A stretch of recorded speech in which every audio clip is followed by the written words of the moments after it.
Mga kaisan, yari na po are. Oh, may bangbang na. Yeah, nadali din. Papare na po yan, diretso din eh. Diretso po sa aming ano. Diyan din eh. Mga kaisan, ano pong tawag sa inyo na rin? Ayan po.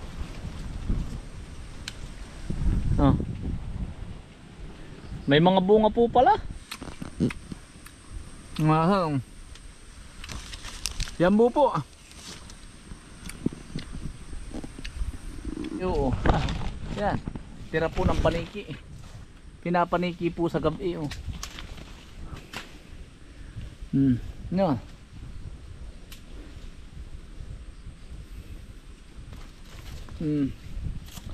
Madalang na po ang bunga.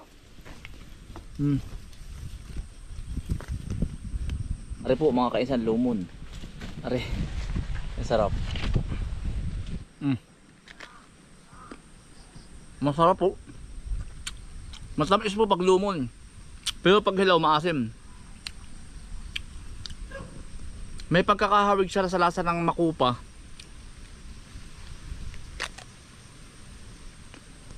Sa ibang lugar daw hindi tumutubo sa kanila ito eh. Pero sinearch ko kapamilya siya ng makupa. Hindi po sabay-sabay. Meron bago lang pong sisibol. Kaya lang ang problema, paniki. Ayun, ayun. Ariho, marami pa pala. Ayun. Yan. Ari pa ho. Ari.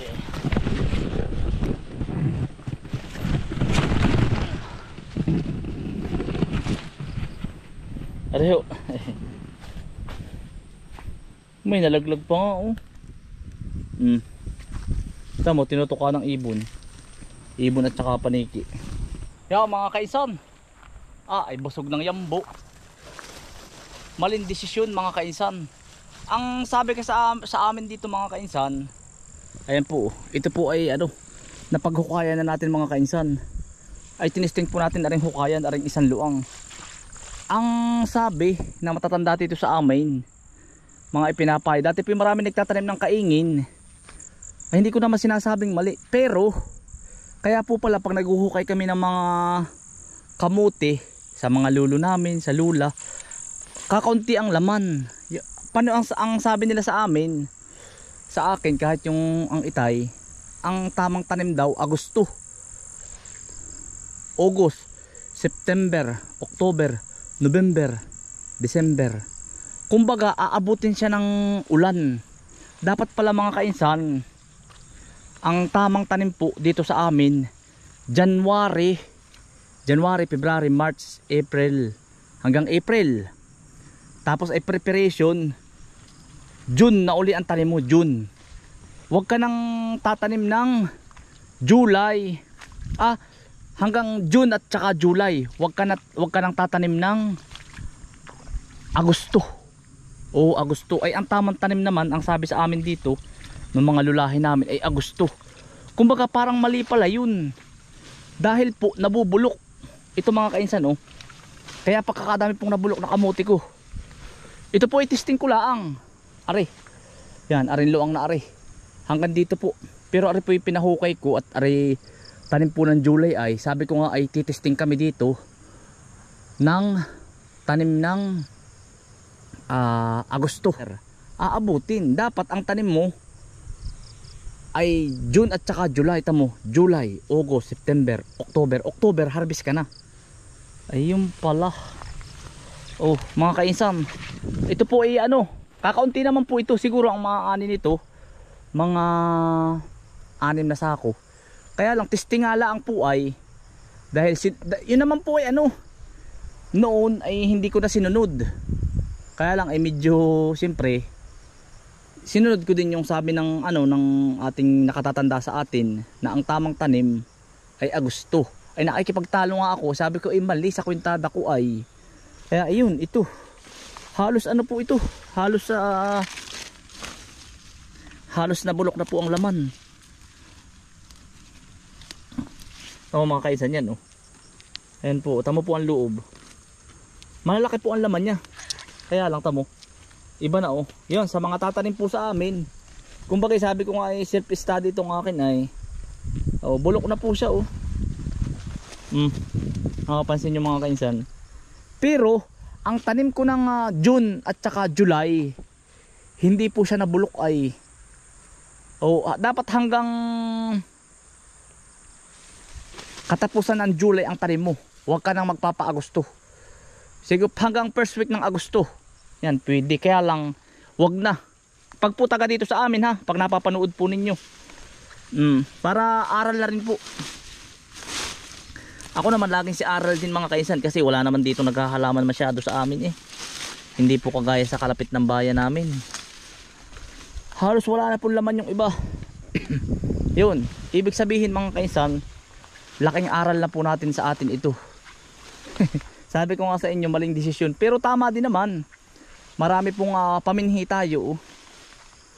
Tapos po, pag po naman na ang tanim ninyo din ngayon December, mas magandang tanim po tatanim po tayo ay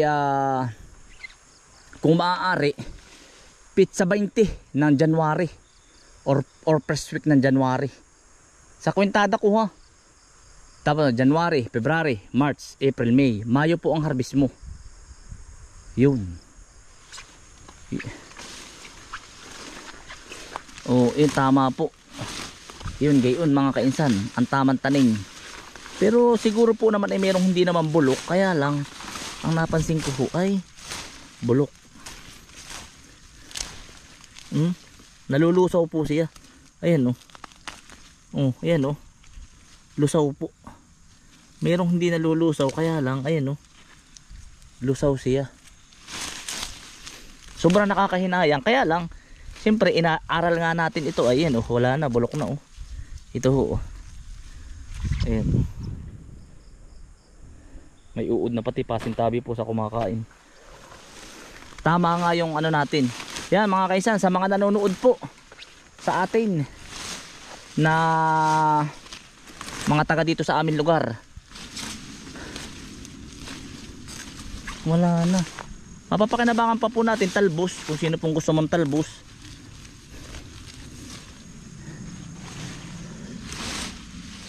Wala na, bulok na talaga Ang dami naman po natin pananim.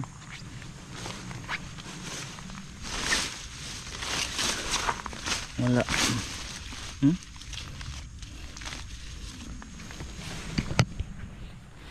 Yun. Uulitin ko mga kainsan, sa mga kapitbahay ko dito sa amin, ay alam kong maraming gagaya po. Basta po kumbaga para sa akin ha, pwede nyo naman din pong sundin yung inyong desisyon. Pero sa akin, para sa akin po, ang tamang tanim first week to second week ng January. Tapos ay June at July. Pero pwede din naman, ibig kong sabihin ba, pwede ka namang tumanim ng February, March, April, May. Kaya lang pag panahon, ang tanim mo ang katapusan mong tanim ay katapusan ng July or first week ng Agosto. Yun. Pero iba't iba kasi tayo ng panahon mga kainsan ay. Kita mo naman mga kainsan ang inani natin dito. Yun. Uulitin ko ang second week ng January. Or depende sa inyo kung gusto niyo tumanim ng first week ng January. Pwede na rin, aabutin ka na rin sa panag-araw. July, hanggang katapusan ng July ang tanim mo. Pag dito sa atin, sa mga kapitbahay ko kasi marami nagtatanong sa akin ay natatanim daw sila ng kamuti. Ayun. Yung akin naman po tulong lang. Hindi naman ako ganun ka-eksperto. Pero kung susundin ninyo, okay lang din po. Kung hindi naman, ayos lang din po.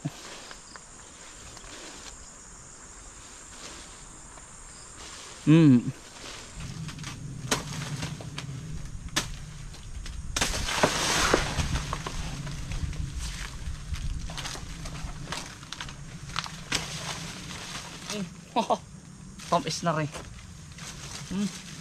Sa taas oh. Sarap na rin. Yeah. Mickey! Oh. Oh. Gutom po yung mga aso. Ito po yung nakain ng ano. Nakain po ito ng saba. Ay.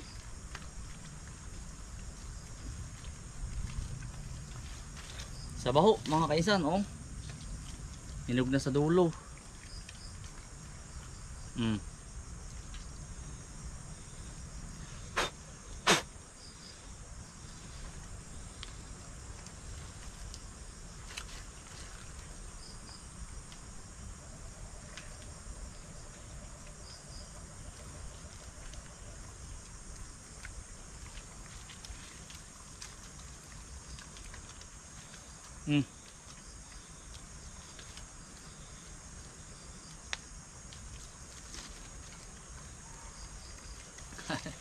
Grabe pong grabe pong kumain yung mga aso ano, mga kaisan, yung aming aso.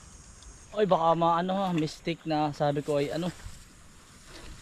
mali ang pagtatanim nila. Hindi naman po, kumbaga po parang wrong timing lang po ba. Dapat ay kwintado rin yung buwan. Yun lang po linawin ko, baka mistake na sabihin mali yung pagtatanim ng dati. Hindi naman po. Kumbaga yung lang, tamang buwan. Isam. Tapos na po yung yung aming hinukay kanina doon.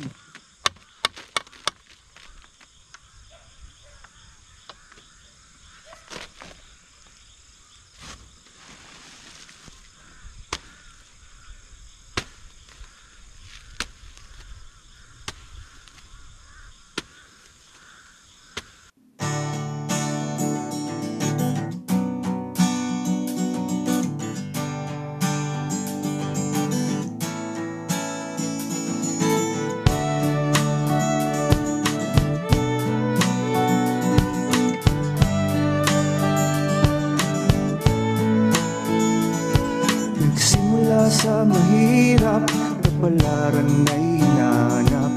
Patuloy na nangarap, ang lahat ay nagsisikap.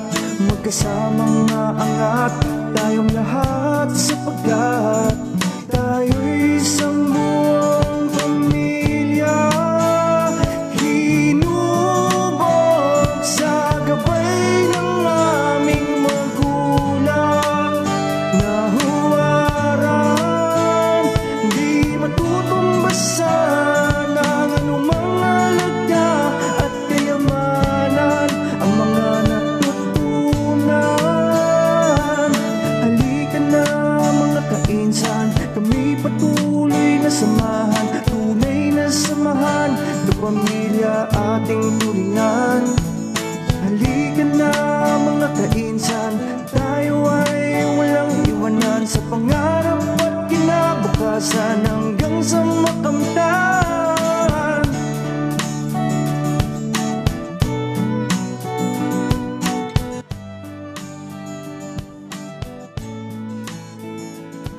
Ang dami kong sandata ay ating pagmamahalan, pagtutulungan at solidong samahan. Hindi nagkakainggitan, pataas ay nagtatakan, pagkat tayo'y isang pamilya. Nasa Panginoon ang tunay na pagpapala, ika'y magtiwala.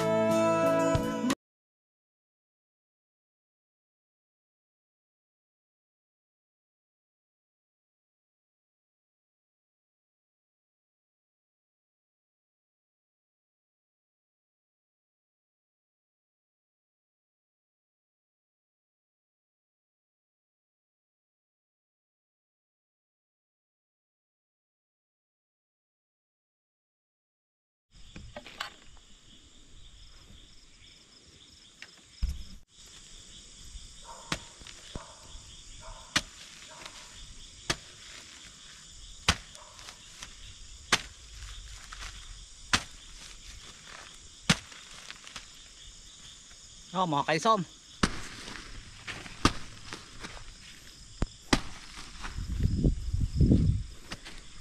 Mga kaison. Pauwi na po tayo. Di ano ko lang po isang suloy. Ang bilis na mong kumabi. Bukas po maagap ulit tayo para matapos-tapos ko po aray.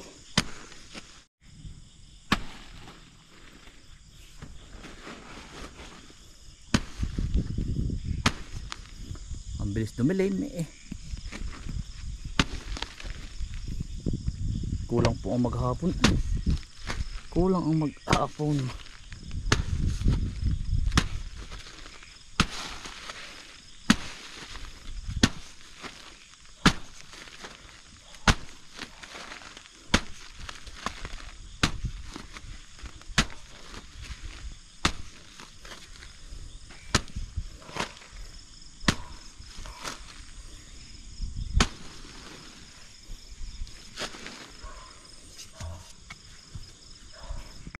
Mga kaisan, pauwi na po tayo. At lubog na ang araw. Tara na, Milky. Oh. Panda. Tara na. Tara na. Bunso. Nandadaga pa.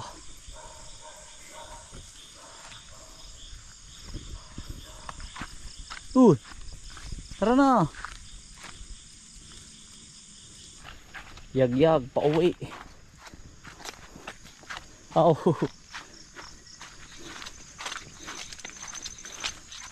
Huwag matutuod. Mga kaisa talagang lagapak. Oh. Gayapak na ako mga kaisa. Talagang lamutak ang daan. Latitiay. Oh. Lamusak.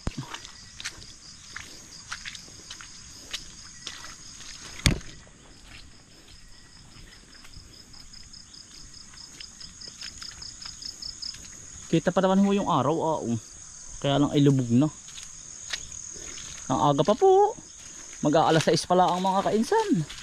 Pag panag-araw. Kasiging pa yung ganito. Alas 6. Kasigingan pa. Mga kainsan. Maraming salamat po sa inyong pagsama.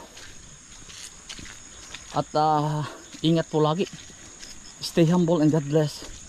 Peace, bye. Salamat po. Lakad pa ho tayo ng mga media ora mga kainsan. Mga kalahating oras. Saglit lang yun. Dini po yung pag mga kalahating oras. Yun po yung malapit na sa amin. Saglit lang ho. Sa iba'y malayo na. Ay sa amin po ay saglit lang.